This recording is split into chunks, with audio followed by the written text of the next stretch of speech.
నమస్కారం, సుఖీభవకు స్వాగతం.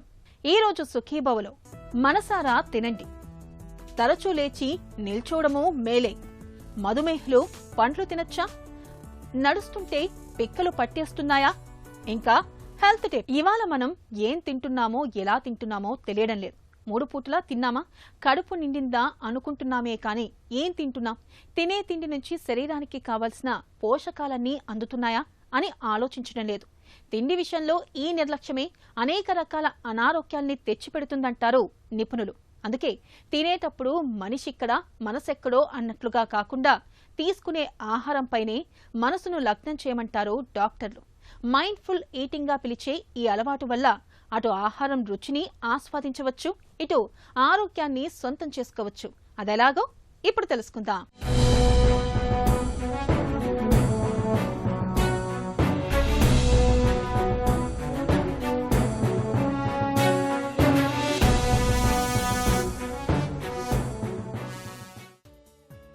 నచ్చిన పని చేసేటప్పుడు మనసును పూర్తిగా దానిపైనే కేంద్రీకరిస్తాం. ఎలాంటి అంతరాయం కలగకుండా జాగ్రత్త పడతాం. అదే తిండి విషయానికొస్తే ఓవైపు ఆహారం తీసుకుంటూనే మరోవైపు ఫోన్ చూడటం, ఇతరులతో మాట్లాడడం వంటివి చేస్తుంటాం. ఈ అలవాటు ఆరోగ్యానికి అస్సలు మంచిది కాదంటున్నారు నిపుణులు. అందుకే భోజనం చేసేటప్పుడు మనసును పూర్తిగా ఆహారంపైనే పెట్టి ఆస్వాదిస్తూ తినడం మంచిదంటున్నారు నిపుణులు. చేసే పనిపై మనసును లగ్నం చేస్తే దానిపై అవగాహన పెరుగుతుంది, సృజనాత్మక ఆలోచనలు వస్తాయి, ఉత్సాహంగా ఇంకాస్త బాగా చేయగలుగుతాం. ఇదే విధంగా తినేటప్పుడు మనసును పూర్తిగా తిండిపైనే పెడితే ఏం తింటున్నామో అర్థమవుతుంది. అది ఆరోగ్యకరమైనదేనా, అందులో మన శరీరానికి కావలసిన పోషకాలన్నీ ఉన్నాయా లేదా అనేది గ్రహించవచ్చు. తినే పదార్థం గురించి అవగాహన కూడా పెరుగుతుంది. ఇలా మనసు పెట్టి తినడాన్నే మైండ్ఫుల్ ఈటింగ్ అని పిలుస్తున్నారు. మనసారా ఆస్వాదిస్తూ తినడం అనేది నిజానికి ఓ వ్యాయామం లాంటిదే. దీనివల్ల ఆందోళన, యాంగ్జైటీ, ఈటింగ్ డిజార్డర్స్, ఇతర మానసిక సమస్యలన్నీ దూరమవుతాయంటారు నిపుణులు. మైండ్ఫుల్ ఈటింగ్ అన్నది ఇప్పుడు కొత్త వర్డ్ తోటి అన్ని రకాల మనుషులు అవలంబిస్తారు. ఏమనంటే మైండ్ఫుల్ ఈటింగ్ అండి అంటారు. అది ఎన్నో రకాలుగా. ఇప్పుడు మైండ్ఫుల్ అంటే జాగ్రత్త. కొంతమంది ఏం తింటున్నాను అని పొద్దున్నుంచి సాయంకాలం ఇది తిన్నాం, ఇది తినచ్చా, ఇంత తినాలా, ఇంత తక్కువదని ఆలోచించుకుంటూ తింటారు. రెండోది ఏంటంటే కొంతమంది ఏదుంటే అది తినేద్దాం, లెట్ ఇట్ గో అన్నట్లు కొంతమంది ఉంటారు. కొంతమంది ఏం చేస్తారంటే చాలా వెయిట్ మేనేజ్మెంట్ చేయాలి కాబట్టి మనం క్యాలిక్యులేటెడ్గా వాడుకోవాలి, సిస్టమేటిక్గా తినాలి అని అనుకుంటారు. ఈ అన్ని రకాలను మైండ్ఫుల్ ఈటింగ్లో వస్తాయి. రీసెంట్గా స్టార్ట్ అయింది మైండ్ఫుల్ ఈటింగ్ అని చెప్పి. ఇందులో ఎన్నో రకాల డైట్స్ యాడ్ అవుతూ ఉన్నాయి. యాస్కిన్ అని, డాష్ అని, మెడిటేరియన్ అని రకరకాల డైట్స్ ఫాలో అవుతారు. కానీ టైమింగ్స్ మార్చుకుంటూ ఉంటారు. ముఖ్యంగా కొంతమంది లైక్ డయాబెటీస్ ఉన్న వాళ్ళకి, అథ్లెట్స్ ఒకటి, తర్వాత కొన్ని రకాల హెల్త్ ఇష్యూస్ ఉన్నవాళ్ళు, నర్వస్ ప్రాబ్లమ్స్ ఉన్న వాళ్ళకి, వీళ్ళందరికీ ఏంటంటే కొంచెం జాగ్రత్తగా ఆలోచించి తినాలి అని అనుకుంటారు. మైండ్ఫుల్ ఈటింగ్ అంటారు దీన్ని. ఇప్పుడు ప్యాంక్రియాటిక్ ప్రాబ్లమ్స్, మెంటల్ ప్రాబ్లమ్స్ ఉన్న వాళ్ళకి ఇవన్నీ చాలా ఉపయోగపడుతుంది మైండ్ఫుల్ ఈటింగ్. రోజు తినే ఆహారం వాళ్ళ యొక్క శరీరంకు స్థితిని బట్టి కానీ అవసరాలు బట్టి కానీ ప్లాన్ చేయకుండా రోజు తినే ఆహారం, ఎక్కువగా బరువు తగ్గే ఆహారం చూసుకుంటూ ఉంటారు. అది వాళ్ళు జాగ్రత్తగా ప్రతి ముద్ద ఆలోచించుకుంటారు. ఎంత తిన్నాం, ఇందులో క్యాలరీస్ ఉన్నాయా, ప్రోటీన్స్ ఉన్నాయా అని చెప్పి చేసుకుంటూ దాన్ని ఒక్కోసారి బ్యాలెన్స్డ్ డైట్గా తీసుకోవచ్చు. చాలామంది ఏంటంటే బ్యాలెన్స్డ్ డైట్ వాడరు. చాలామంది దానికి హాఫ్ ది క్వాంటిటీ తింటారు. 300 గ్రాములు గింజ ధాన్యాలు తినాలంటే మైండ్ఫుల్ ఈటింగ్ ఏంటి, ఆ 300 కాదు 150 తింటాం. పొద్దున్న 50 తినాలి, సాయంకాలం 50 తినాలి, మూడో పూట 50 తినాలని అది ఆలోచించుకుంటూ అది 50 ఉందా లేదా, ఒక కటోరీ ఉందా, ఒక చపాతీ ఉందా ఆలోచించుకుంటూ తింటారు. సో దీన్ని ఏంటంటే ఈ టైప్ ఆఫ్ ఈటింగ్ని ఇది కంటిన్యూస్గా కంట్రోల్ చేసుకుంటూ తిన్నదాన్ని మైండ్ఫుల్ ఈటింగ్ అంటారు. ఆధునిక వైద్య రంగం ఆహారాన్ని కూడా ఒక రకంగా ఔషధంగానే పరిగణిస్తోంది. క్యాన్సర్, ఊబకాయం, మధుమేహం, గుండె జబ్బుల వంటి వాటన్నింటికీ జన్యువుల్లో ఎంతో కొంత మూలాలు ఉంటాయి. మనం ఇష్టం వచ్చినట్టు ఆహారం తీసేసుకుంటే ఆ జన్యు స్వభావం ముందే బయటపడవచ్చు. చక్కటి పోషకాహారం తీసుకోవటం ద్వారా వాటిని మనం చాలా కాలం పాటు వాయిదా వేసుకోవచ్చు. ఒక్కసారి జీవితాంతం కూడా వాయిదా వేసుకోవచ్చు. మంచి పోషకాహారం తీసుకునే వారికి గుండె జబ్బులు, పక్షవాతం, క్యాన్సర్, ఊబకాయం, మధుమేహం ఇలా చాలా రకాల జబ్బులు అంత తేలికగా దరిచేరవు. ఒకవేళ ఈ జబ్బులు ఏమన్నా తొలి దశలో ఉన్నా కూడా అవి ముదరకుండా చూడడానికి ఈ పోషకాహారమే ఉపయోగపడుతుంది. మనసు పెట్టి తినటం వల్ల ఆకలిని గుర్తించగలుగుతాం. తద్వారా అతిగా తినకుండా జాగ్రత్త పడవచ్చు. ఎమోషనల్ ఈటింగ్ అంటే మనసును తృప్తిపరిచే ఆహారాలకు అడ్డుకట్ట వేయవచ్చు. ఫలితంగా ఏది పడితే అది తిని అనారోగ్యాల పాలు కాకుండా జాగ్రత్త పడవచ్చు. ఇందులో కొన్ని ఉపయోగాలు ఉన్నాయి, కొన్ని అనర్థాలు ఉన్నాయి. ముఖ్యంగా ఎక్కువ కాన్సన్ట్రేషన్ చేయడం వలన మనకు కావలసిన పోషక పదార్థాలు శరీరానికి లభ్యం కాకపోవచ్చు. ఏంటంటే చిక్కాలి అని చెప్పేసి ఇప్పుడు కొత్తగా వస్తుంది కొన్ని రకాల కొత్త డైట్, మైండ్ఫుల్ డైట్ అని. అదేం చేస్తారంటే పొద్దున్నేమో కాఫీ తాగుతారు, మళ్ళీ ఇంకేం లేదు, మళ్ళీ మధ్యాహ్నం ఏమో వెజిటబుల్స్ అన్నీ బాయిల్డ్ వెజిటబుల్స్ సాలడ్లా తింటారు, 4 గంటలకు ఒక కోడిగుడ్డు ఏదో తింటారు, మళ్ళీ రాత్రి మళ్ళీ ఒక కాఫీ తాగుతారు. సో దీంట్లో ఏమైపోయింది, అది ఏంటంటే వాళ్ళు వెయిట్ తగ్గాల. ఆ మైండ్ఫుల్ ఈటింగ్ అన్నది depends on so many things. ఒకటి వాళ్ళకి స్ట్రెస్ లెవెల్ తగ్గించాలా, వెయిట్ తగ్గించాలా, లేకపోతే వాళ్ళకున్న శారీరక ఇబ్బందులు ఏమన్నా ఉంటే దాన్ని కంట్రోల్ చేయాలా. ఇంకోటి ఏంటంటే సరదాగా తిందాం, సరదాగా మెయింటైన్ చేద్దామని చేయాలా. ఈ అన్ని అవస్థలకి వీళ్ళు ఒక రకమైన మైండ్ఫుల్ ఈటింగ్ అని పెట్టుకుంటారు. దాన్ని డివైడ్ చేసుకుంటూ పోతూ ఉంటారు. నార్మల్గా ఏంటంటే ఒక బ్యాలెన్స్డ్ డైట్, ఏ వయసుకి ఏ చేసే పనికి శారీరక స్థితిని బట్టి మనం తినవలసిన ఆహారం, దాన్ని బ్యాలెన్స్ డైట్ అంటాం. అది జాగ్రత్తగా సంపాదించాలి. దాని ప్రకారంగా మనం వాడుకోవడం చాలా మంచిది. అంతేగాని బరువు పెరిగిపోతాం, వారం రోజుల్లో తగ్గిపోవాలని చెప్పి కొంతమంది అంటే హై ప్రోటీన్ డైట్ తినాలంటారు. అంటే ఒక 60 గ్రామ్స్ ప్రోటీన్స్, 60 గ్రామ్స్ ఫ్యాట్. అంటే ఏంటి, మీరు బాడీ కిడ్నీస్ని మీరు లోడ్ చేసేస్తున్నారు ప్రోటీన్స్ తోటి, తర్వాత ఫ్యాట్ ఎక్కువైపోతుంది. దానివల్ల కిడ్నీస్ దెబ్బతినేస్తాయి ఓవర్ పీరియడ్ ఆఫ్ టైం. చాలామంది ఇలాగ తిన్న వాళ్ళందరూ డయాలసిస్కి పోతూ ఉంటారు, కిడ్నీస్ దెబ్బతినేసి డయాలసిస్కి వెళ్తుంటారు. అందుకని మైండ్ఫుల్ ఈటింగ్ ఆలోచించి తినాలి. అట్ ద సేమ్ టైం మన శరీర అవసరాల ప్రకారంగా మనకి ఎంత కావాలో, మన వయసు, మన యొక్క చేసే పని స్థితిని బట్టి, దాన్ని బట్టి మనం విభజించుకుంటూ తినవలసిన అవసరం ఉన్నది. దీన్ని మైండ్ఫుల్ ఈటింగ్ అంటారు. అది బ్యాలెన్స్డ్ డైట్నే మనం ఎక్కువగా తినకుండా, తక్కువ తినకుండా, మినిమం మన శరీర అవసరాలను బట్టి వాడుకుంటూ ఉన్నదాన్ని మైండ్ఫుల్ ఈటింగ్. అది జాగ్రత్తగా తినడం మంచిది. మనసు పెట్టి తినటం, తీసుకునే ఆహారంపై పూర్తి దృష్టి పెట్టడం వల్ల మన ప్లేట్లో ఉన్నది ఆరోగ్యకరమైనదా కాదా అనేది అర్థమవుతుంది. ఫలితంగా ఆరోగ్యకరమైన వాటిని మాత్రమే ఎంచుకోవచ్చు. కడుపు నిండా కాకుండా 2 ముద్దలు తక్కువ తిని బరువు తగ్గే అవకాశము ఉంటుంది. భోజనం చేసేటప్పుడు మనసును పూర్తిగా లగ్నం చేయటం వల్ల శరీరంలో కార్టిసాల్ హార్మోన్ స్థాయిలు తగ్గినట్లు ఓ అధ్యయనంలో తేలింది. ఫలితంగా ఒత్తిడి, ఆందోళన, యాంగ్జైటీ వంటివి దూరమవుతాయి. మనసు పెట్టి తినటం వల్ల ఎక్కువగా తినే అలవాటుకు చెక్ పెట్టొచ్చు. అలాగే ఏది పడితే అది తినకుండా జాగ్రత్త పడవచ్చు. దీనివల్ల జీర్ణ వ్యవస్థ పనితీరు మెరుగుపడుతుంది. ఫలితంగా గ్యాస్ట్రిక్ సమస్యలు, ఆహారం జీర్ణం కాకపోవడం, కడుపుబ్బరం, మలబద్ధకం వంటివి రాకుండా ఉంటాయి. మనలో కొంతమంది సమయం సర్దుబాటు కాక అటు తింటూనే ఇటు వేరే పనులు చేస్తుంటారు. దీనివల్ల ఆహారం రుచిని ఆస్వాదించలేకపోతారు. తిన్నామన్న సంతృప్తి దక్కదు. ఈ అలవాటు చిరుతిండ్లపైకి మనసు మళ్లేలా చేస్తుంది. ఫలితంగా లేనిపోని అనారోగ్యాలు కొని తెచ్చుకున్నట్లే అవుతుంది. అందుకే తినే కాసేపైనా ఆహారంపైనే మనసు లగ్నం చేయాలి. నచ్చిన పని చేసినప్పుడు మనసు ఉత్సాహంతో ఉరకలెత్తుతుంది. అదేవిధంగా నచ్చిన ఆహార పదార్థాలను ఆస్వాదిస్తూ తినటం వల్ల మరింత శక్తిమంతంగా, చురుగ్గా మారొచ్చు. హెల్త్ న్యూస్ మీకోసం.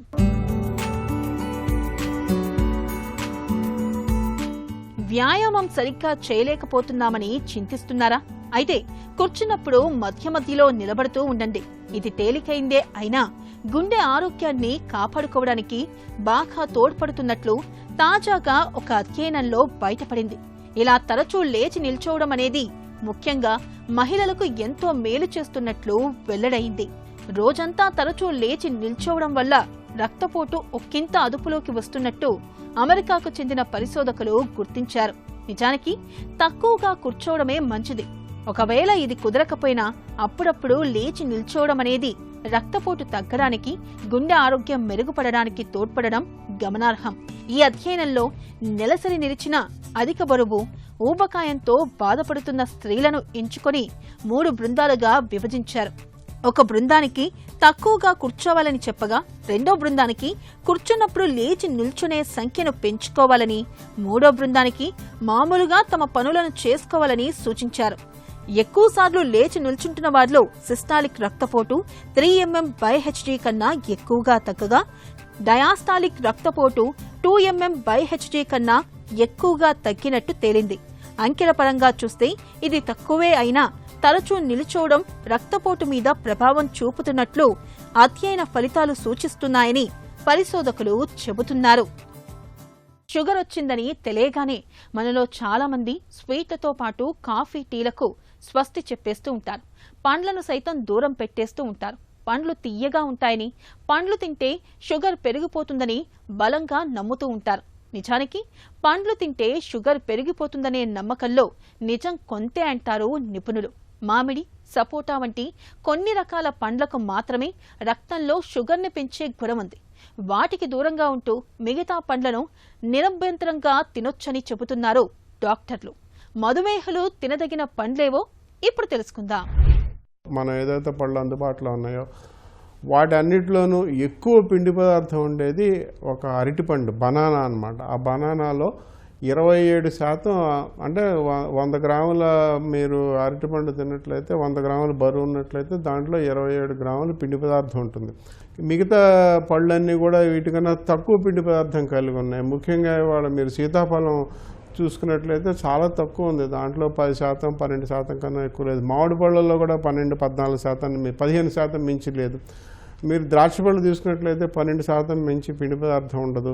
కాబట్టి మీరు ఏ పండు తీసుకున్నా కూడా, బొప్పాయి పండు, యాపిల్ పండు, జామ పండు, ఎటువంటి తీసుకున్నా కూడా దాంట్లో 10-15% లోపే ఉంటుందన్నమాట పిండి పదార్థం.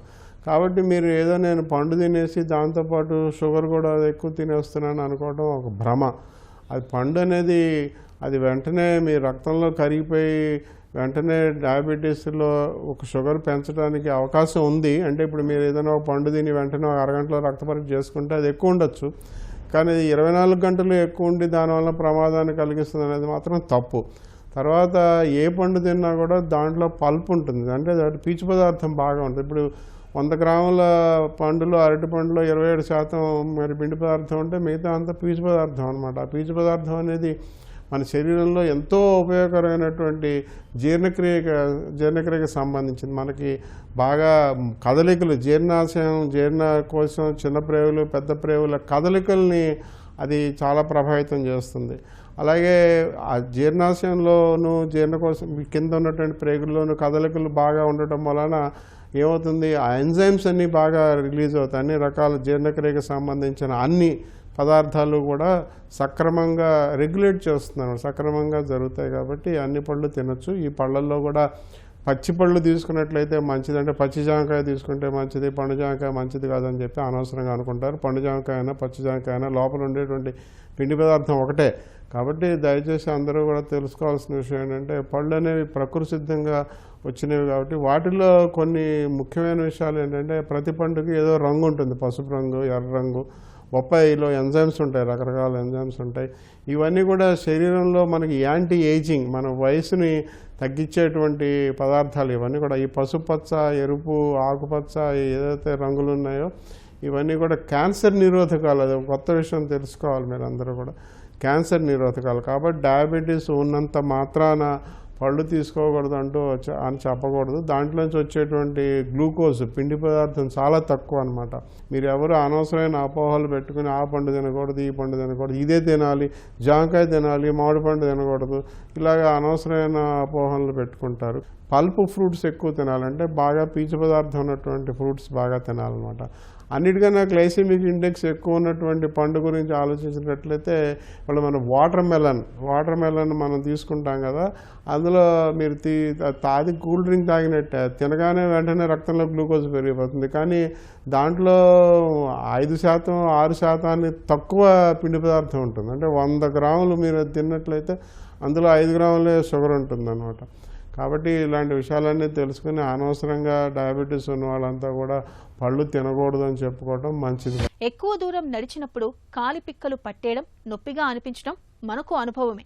అయితే కొద్ది దూరం నడిచినా పిక్కలు పట్టేస్తుంటే ఖచ్చితంగా అనుమానించాల్సిందే. వయసు పైబడుతుందని, మోకాల నొప్పులు మొదలైపోయాయని భావిస్తూ ఇలాంటి పిక్క నొప్పుల్ని మనలో చాలా మంది పెద్దగా పట్టించుకోరు. తేలికగా తీసుకుంటూ ఉంటారు. నిజానికి ఇలాంటి పిక్క నొప్పుల వెనుక కొన్నిసార్లు ప్రమాదకరమైన పీవీడీ జబ్బు కారణంగా ఉండే అవకాశం ఉంది. పెరిఫెరల్ వ్యాస్కులర్ డిసీజ్ గా పిలిచే ఈ జబ్బు గురించిన పూర్తి వివరాల్ని డాక్టర్ని అడిగి ఇప్పుడు తెలుసుకుందాం.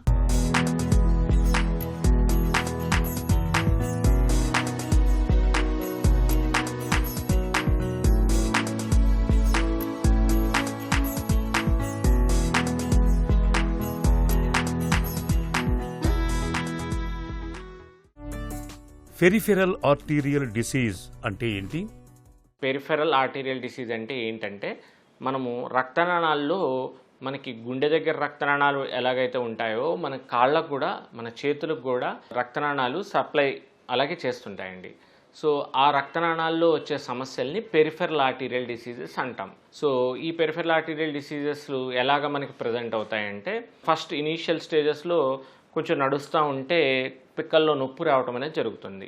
సో ఈ పిక్కల్లో కాళ్ళల్లో నొప్పులు రావడము, చేతుల్లో నొప్పులు రావడము, తర్వాత ఈ రక్తనాళాలు సమస్యలు ఇంకా తీవ్రం అవటం వల్ల ఈ రక్తనాళాలు బ్లాక్స్ పూర్తిగా మూసుకుపోవటం వల్ల గ్యాంగ్రీన్ చేంజెస్ రావటం, అంటే కాలు వేళ్ళు మరియు చేతులు వేళ్ళు నల్లబడిపోవటం జరుగుతాయి.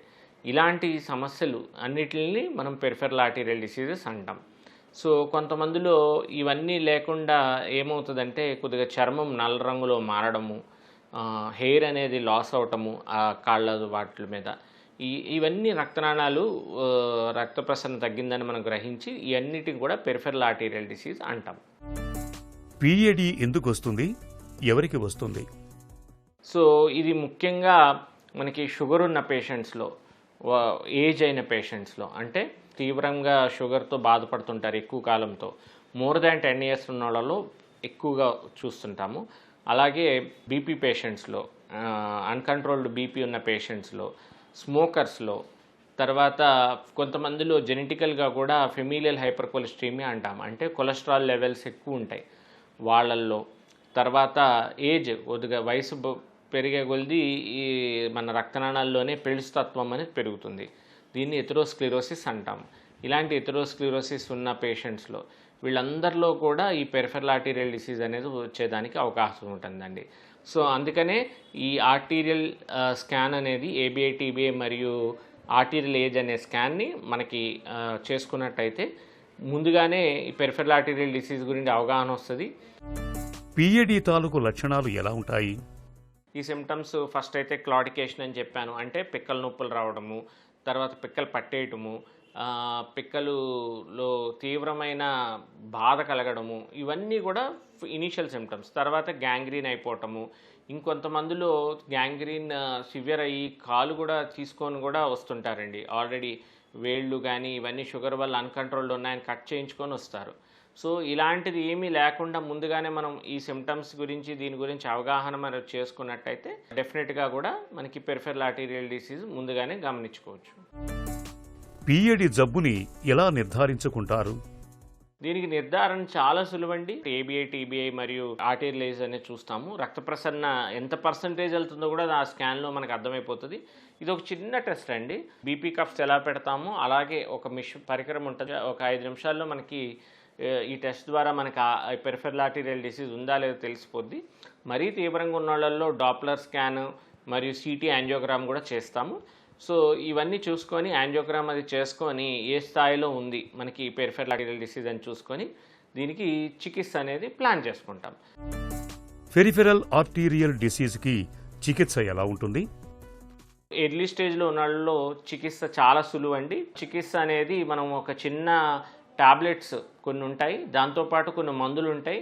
మరియు కొంతమందిలో ఎవరిలో అయితే సివియర్ డిసీజ్ ఉంది, ఇబ్బంది ఎక్కువ ఉందో వాళ్ళల్లో యాంజియోప్లాస్టీ అంటాం. అంటే నీడిల్తో మనకి హార్ట్కి ఎలాగైతే యాంజియోప్లాస్టీ చేస్తామో అలాగా ఈ కాళ్ళల్లో కూడా ఒక బెలూన్ పంపించి మూసుకుపోయిన రక్తనాళాలని ఓపెన్ చేస్తాము. ముఖ్యంగా ఇంట్రావాస్కులర్ లిథోట్రిప్సీ అంటాం. అంటే ఎవరిలో అయితే కాల్షియం ఎక్కువ ఉండి రక్తనాళం రాయిలా తయారైపోయిందో వాళ్ళల్లో కూడా మనము ఇంట్రావాస్కులర్ లిథోట్రిప్సీ అని చేసి మనము ఈ కాల్షియం అంతా బ్రేక్ చేసుకొని చక్కగా మళ్ళీ రక్త ప్రసరణ వెళ్ళే విధంగా మనం చేస్తాము. వీటితో పాటు ఎథరెక్టమీ డివైజెస్ కానీ ఇవన్నీ కూడా మనం చేయటం అనేది జరుగుతుంది. సో మన దగ్గర హైబ్రిడ్ క్యాథ్లాబ్ ఫెసిలిటీ అనేది కూడా అందుబాటులో ఉంది. ఈ హైబ్రిడ్ క్యాథ్లాబ్ ఫెసిలిటీ అంటే ఏంటంటే మనం ఒకేసారి కాంప్లెక్స్ ప్రొసీజర్స్ అంటే క్లిష్టతరమైన సర్జరీని కూడా సులువు చేయడం కొరకు ఈ హైబ్రిడ్ క్యాథ్లాబ్ అనేది మనం అందుబాటులో తీసుకొచ్చామండి. పెద్ద కోత లేకుండా చిన్న దాంతోనే అయిపోవడానికి మనకి హైబ్రిడ్ క్యాథ్లాబ్ అనేది చాలా తోడ్పడుతుంది. అంతేకాకుండా దానివల్ల పేషెంట్ కూడా త్వరగా రికవరీ అయిపోయి వాళ్ళ పని వాళ్ళు వెంటనే చేసుకోవచ్చు. దీనిలోనే ముఖ్యంగా ఈ బ్లాక్స్ అన్నిటిని కూడా మనం క్లియర్ చేసి మళ్ళీ వాళ్ళకి చక్కటి రక్త ప్రసరణ ఇచ్చి ఏదైతే కాలో చెయ్యో అది మనం పోకుండా కూడా కాపాడి 100% వాళ్ళు మళ్ళీ వాళ్ళ లైఫ్ని తిరిగి తీసుకురావడం అనేది జరుగుతుందండి. పిఏడి జబ్బుని నివారించుకోవచ్చా? దీన్ని నివారించడానికి మనం జాగ్రత్తలు ముందుగానే ఇందాక మనం డిస్కస్ చేసుకున్నట్టు షుగర్ కంట్రోల్లో పెట్టుకుంటాము. రెగ్యులర్గా వాస్కులర్ సర్జన్తో ఒక ప్రాపర్ వాస్కులర్ సెంటర్తో రెగ్యులర్ కన్సల్టేషన్స్ తీసుకున్నట్టయితే ఈ షుగర్ వల్ల వచ్చే ప్రమాదాలను ముందుగానే గమనించడానికి ఫుడ్ స్కాన్ అని ఏబిఐ టీబీఐ అవన్నీ చేసుకున్నట్టయితే ముందుగానే మనము ఈ సమస్యను గుర్తించి దాన్ని నివారించడం కూడా జరుగుతుంది. దీంతోపాటు కొన్ని జాగ్రత్తలు కూడా మనం చెప్తాము. కొన్ని టాబ్లెట్స్ కూడా అప్పుడే మందులు కూడా ఇవ్వడం అనేది జరుగుతుంది. సో ఇవి రెగ్యులర్గా మనం వాడుకున్నట్టయితే పూర్తిగా రాకుండా కూడా మనం అవాయిడ్ చేసుకోవచ్చు. కొద్ది దూరం నడిచినా పిక్కలు పట్టేస్తున్నప్పుడు, కాళ్ళు గుంజుతున్నప్పుడు ఆలస్యం చేయకుండా వెంటనే డాక్టర్ని సంప్రదించాలి. పరీక్షలు చేయించుకోవాలి. పీవీడీ జబ్బును త్వరగా పసిగట్టడంతో పాటు అంతే త్వరగా చికిత్స తీసుకోవాలి. అప్పుడే పీవీడీ జబ్బు నుంచి పూర్తిగా బయటపడొచ్చు. ఒక చిన్న చిట్కా మీకోసం. షుగర్ జబ్బును అదుపులో ఉంచుకునేందుకు పొడపత్రి, నేరేడు, వేప, ఉసిరి చూర్ణాలని నిత్యం పావు టీ స్పూన్ చొప్పున తీసుకోవడాన్ని అలవాటు చేసుకోండి. రక్తంలో చక్కెర శాతం చక్కగా స్థిరంగా అదుపులో ఉంటుంది.